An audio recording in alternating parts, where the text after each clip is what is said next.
नमस्कार. आजपासून आपण प्राध्यापक डॉक्टर सुरेश मेणे लिखित मनाचे श्लोक अध्यात्माची पाऊलवाट या पुस्तकाचे क्रमशः वाचन करणार आहोत. आज आपण लेखकाचे मनोगत जाणून घेऊया. मनाचे श्लोक. मनाचे श्लोक लिहिण्याचा प्रसंग. चाफळला श्रीराम मंदिराची स्थापना झाल्यानंतर दरवर्षी तेथे भव्य दिव्य उत्सव होत असे. पुढे छत्रपती शिवरायांनी या उत्सवासाठी दर साल मदत देण्यास सुरुवात केली. दर साल येणाऱ्या या मदतीमुळे शिष्यमंडळी निवांत राहू लागली. उत्सवासाठी लोकवर्गणी गोळा करण्याची त्यांची निष्ठा कमी होऊ लागली. एके वर्षी उत्सव 7-8 दिवसांवर आला तरी सरकारी मदत आली नाही. समर्थांचा मुक्काम त्यावेळी चाफळलाच होता. शिष्यांनी ही गोष्ट समर्थांच्या कानावर घातली. समर्थांनी शिष्यांना काळजी करू नका असे सांगितले व त्याच रात्री समर्थांनी आपला शिष्य कल्याण याला बोलावले व एकाच बैठकीत रात्रीतून हे 205 श्लोकांचे निवेदन केले व कल्याण स्वामींनी ते लिहून घेतले. शेवटचा श्लोक संपला तेव्हा पहाट झाली होती. हेच ते मनाचे श्लोक किंवा मनोबोध. समर्थांनी सर्व शिष्यांना याच्या प्रती करायला लावल्या व पंचक्रोशीत जाऊन प्रत्येक घरासमोर उभे राहून एक श्लोक म्हणायचा व मिळेल ती भिक्षा घ्यायची असे करण्यास सांगितले.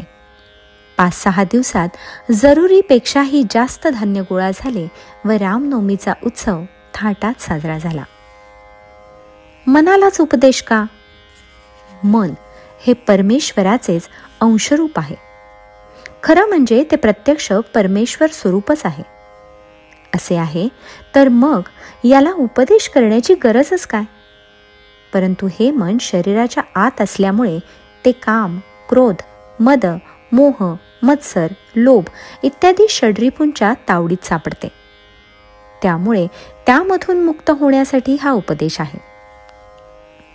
मानवी शरीर व इंद्रिय यांचे नियंत्रण मन करते.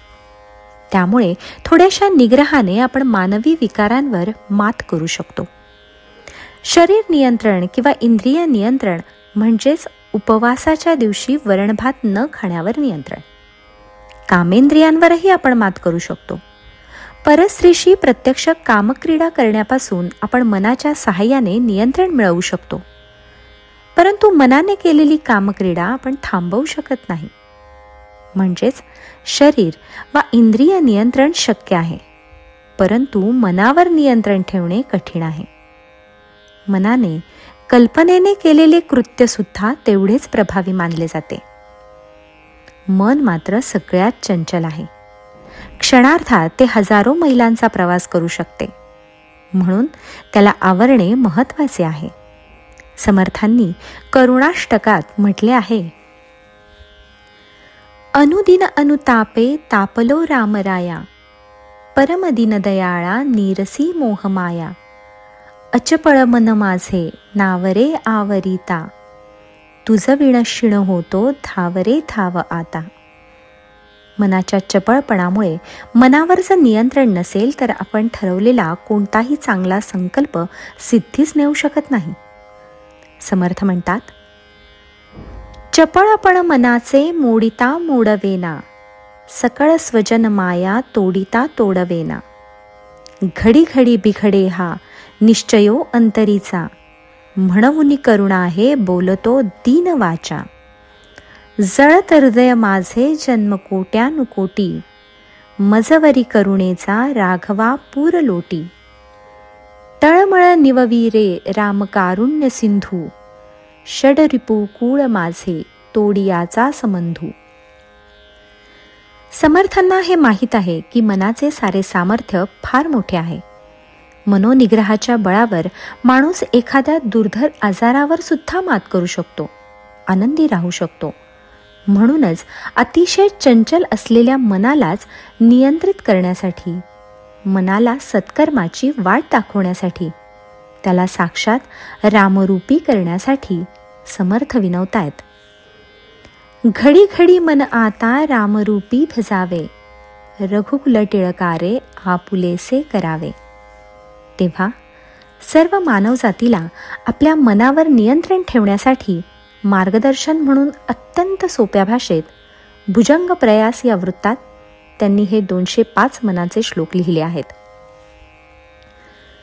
मानवाचे अंतिम उद्दिष्ट मोक्ष असते, तरी माणसाने शरीराने किंवा इंद्रियाने केलेल्या पापांवर मात केलेली असली तरी त्याला मोक्ष प्राप्त होत नाही.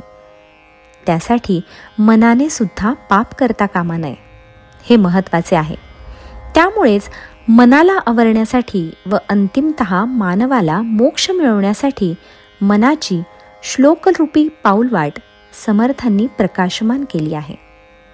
शरीर व इंद्रिय नियंत्रण मनाच्या साहाय्याने शक्य होते. मन खंबीर असेल तर आपण शरीरावर व इंद्रियांवर मात करू शकतो. परंतु चंचल अशा मनावर मात कशी करणार? अशा या चंचल मनाला आपण कसे आवरणार? यासाठी समर्थांनी आपल्याला उपदेश न करता आपल्या मनालाच उपदेश करण्याचा अनोखा मार्ग निवडला आहे. माणूस एखादी गोष्ट सहजपणे अंगीकारतो व नंतर सहजपणे विसरतो देखील. परंतु एखादी गोष्ट मनावर घेतली म्हणजेच त्याच कृतीत मनाला सामील करून घेतले म्हणजे ती सहजपणे पार पडतेच पडते. कारण त्यात मनरूपी भगवंताला आपण सामील करून घेतलेले असते. एकदा का हे मन आपल्या ताब्यात आले की काही अशक्य नाही. फक्त मनावर नियंत्रण मिळवता आले पाहिजे. पण हे काही सोपे नाही. मनावर नियंत्रण म्हणजे मोक्षाकडे वाटचालच. हा मोक्ष मिळवायचा आहे तर आधी मोक्षाची पाऊलवाट सापडली पाहिजे. या कृतीलाच आपण अध्यात्म म्हणतो.